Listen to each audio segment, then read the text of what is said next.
David here with Figboot on Pens, back again with another fountain pen review.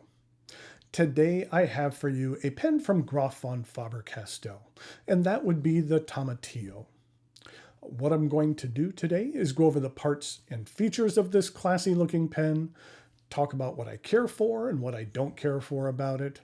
I'm going to show some measurements, size comparisons, and provide a writing sample. Thanks go out to the good folks at Graf von Faber Castell for providing this pen for review and to give away to one of you. Make sure you stay tuned to learn what you need to do in order to enter for a chance to make this pen your very own. The pen arrives in this box. The sleeve slides off, and then we have the actual box.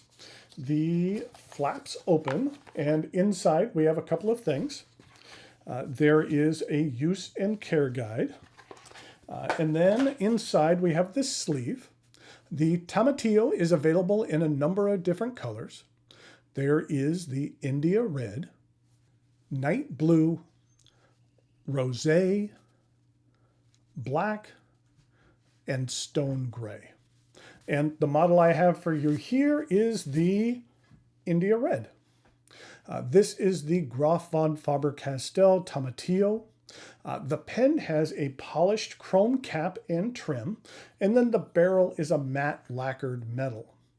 The pen is a bit on the thinner side, but it's not so thin that I find it uncomfortable to use. I personally prefer most of my pens to be a bit on the girthier side. Let's take a look at the top of the cap. It is concave. It's engraved with Graf von Faber Castell around the outside, and the plastic circle contains the family coat of arms. The cap is flared at the end, and this transitions into the hinged clip. I don't find the hinge mechanism to be too taut. With the end of this clip being flared, it really assists the clip to accommodate materials both thick and thin. The remainder of the cap is straight. At the end, it is engraved with handmade in Germany. There is then a medium-sized step down from the cap to the barrel, which is the distinguishing feature of this pen. It's straight and has grooves encircling it. The matte lacquered metal has a very interesting feel to it. It's unique. It doesn't feel like plastic or resin, but it doesn't necessarily feel like metal either. I like it. At the end of the barrel, there is a small step down to a metal piece, and the very end is slightly concave. The cap snaps off with a rather light snap. I'm not saying that the cap is unsecure. It's secure, but it's just a unique and somewhat soft snapping mechanism. It's nice. And underneath, there is a rhodium-plated stainless steel nib. I believe this is a number 5 nib, which is size appropriate for this pen. I've always thought the nib stamping on Graf von Faber Castell pens looked really classy as well. This pen is available in extra fine, fine, medium, and broad. And here's a look at the plastic feed. There is a little black part which slightly protrudes from the section. This is part of the nib housing, which brings us to my least favorite part of the pen, which is the section. It is straight and extremely small. Then there is a small step up to the remainder of the barrel. With this section being so small, straight, and very slippery polished chrome, it's not the best combination. I do find myself gripping more on the transition from the section to the barrel in order to maintain some semblance of a grip. If my grip, meanders too far forward, then it really wants to just slide right off the end of the pen. I think that aesthetically, I understand the look they're going for with the equal metal pieces on either side of the barrel, but I feel that this is a bit of form over function in the overall design. The pen is plenty long enough to use unposted. The cap does post. It posts with that same soft snap. Even though this cap is metal, I don't find that it overly backweights this pen or throws off the balance. And I like the look of this fluted cap, so I like seeing it on the back here. The polished chrome is a bit of a fingerprint magnet, so you will find yourself wiping this down often if those kind of things irk you at all. This is a cartridge converter pen. It accepts standard international cartridges and a converter is provided. With the abundance of metal on this pen, eyedropping would not be advisable. Now, in regard to price, you might want to shop around for this pen. I found it available through a number of retailers, but the price varied greatly. On the low side, I saw them available for $176, and on the high side, some sites had them for $300. And there were various other price points in between. So while for some pens, the price is rather consistent between retailers, for this particular pen, it would be of benefit to shop around a bit. I feel the $176 price point is very reasonable for this pen. Thanks again go out to Graf von Faber Castell for providing this pen for review and for giveaway. In regard to the giveaway, a question I get often from folks is asking how they can use their fountain pens more. One way is to write letters. So if you would care to win this pen, all you need to do is write me a letter. You'll find the address to my P.O. box in the notes below this video. No real topic is necessary or no length requirement, just write. Maybe use your favorite pen and tell me what makes it so special for you. I need to receive your letter by July 30th, 2023 in order for you to be entered into this contest. On August 1st, I'll randomly select a winner from the letters I receive and will mail you your pen. That's how you'll know you win. You know, a nice pen will just show up in the mail for you. I thought that would be a nice surprise for the winner. So please make sure your name and address are very clear so I can easily read it. Now, a few years ago, I did a contest like this, and I committed to replying to every person who entered, and I did. It was close to 200 letters. That was a rather daunting undertaking. It was like my summer project, writing letters. I have a long-standing policy that if you take the time to write me, then I will write back. I'm going to suspend that commitment for this particular contest, however. I have a lot going on right now, and it's all I could do to just keep up with producing regular content for this channel. I hope you understand that the time commitment to respond to what I would anticipate being a couple hundred letters would be significant, to say the least. While I will read all of the letters, and I might respond to a few, unfortunately, I can't promise to write back to everyone entering this contest. But once this contest has ended, if you write a letter, then I will get back to everyone, get back to my promise of replying to everyone. Okay, now it is time for some measurements, size comparisons, and a writing sample.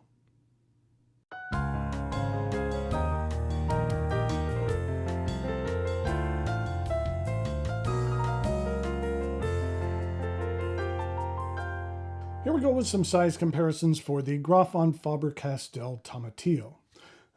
That I just really like this barrel. Like I mentioned before, it just has a unique feel to it. It doesn't feel like plastic. It doesn't feel like metal. It's just something unique, and I like unique pens. In regard to a couple of size comparisons, this is what it looks like with the Graf von Faber Castell Barnado. And then here it is with the Anello Rose Gold, again from Graf von Faber Castell. And then here it is with one of my favorite Faber Castell pens, which is the Loom, which I always felt was a really underrated pen. In regard to some other pens, here it is with the Pilot Vanishing Point, then the Lamy Dialogue 3, and then finally, another pen from Graf von Faber Castell, or just Faber Castell, which is the Emotion. This was one of the first pens I bought very early on in my pen journey, and it's one that I really haven't used that much. It is unique. Maybe one of these days I should actually review it. I just haven't used it that much. It is metal, and it is a unique shape, and it is rather hefty. I'm not quite sure why this never quite made it into my heavy rotation, but it is something that is unique and I like the looks of. And that's what it looks like in comparison. In regard to some uncapped comparisons, here it is with that Emotion. And then here it is with the Loom. And then here it is with the Barnado. And you can see that the Barnado is essentially the same style as the Tamitio.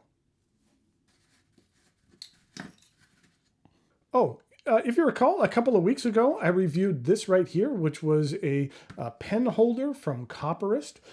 And they have sent me something else. I wasn't going to do a full review on this, but I wanted to at least share it just because it isn't really stationery related. And that is this phone holder. And it is a really cool Cobra with some really neat details. The details that they do on these are cool. I'm not really a snake guy, but I will say that the details are really nice. And the phone literally just sits in here just like this. And that it does a good job. So if you're into snakes and need a phone holder for your desk, then this one does well. I'll put a link to it in the notes below.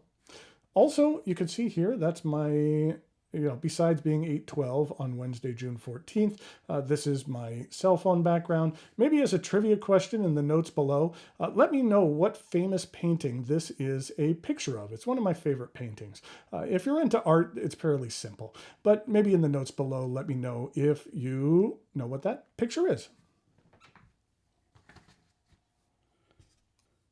Okay, here we go with the writing sample for the Graf von Faber Castell.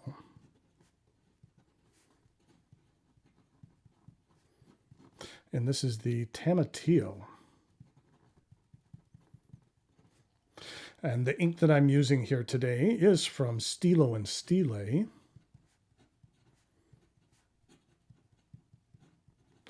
And this would be the Roman Centurion red. Oh, and this is a medium stainless steel nib. This is what the ink looks like. Stilo and Stile has a number of really solid inks that I care for. This is what it looks like in comparison to Birmingham Pen's Fred Rogers Cardigan Red, which is another one of my favorite reds. And here it is with Ferris Wheel Press's Algonquin Maple. And here we go with the rest of the writing sample.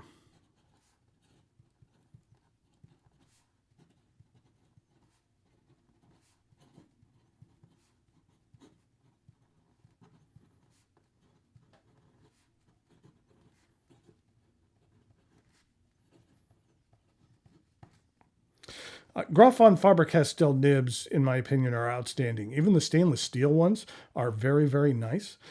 They have a bit of a distinctive feedback to it that I really care for. You can get a bit of line variation even out of this stainless steel nib.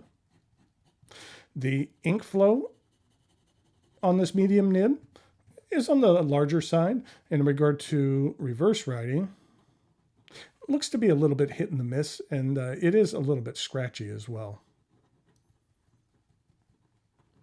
But in regard to some fast writing,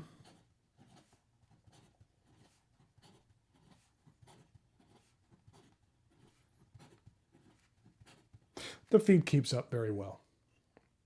So there we have the Graf von Faber Castell Tamitio. It's a nice pen. The section bothers me a little bit, but other than that, I do really like a lot of what Graf von Faber Castell does in their overall design of their pens, and this barrel is really unique. So if you would like to make sure that you have this pen in your collection, make sure that you write me a letter by the end of July of this year. And like I said, on August 1st, I will randomly pick someone who wins this pen. So good luck to everyone who enters. And even if you don't win, have fun writing a letter with your favorite pen. Until next time, thanks for watching, and I'll talk to you later.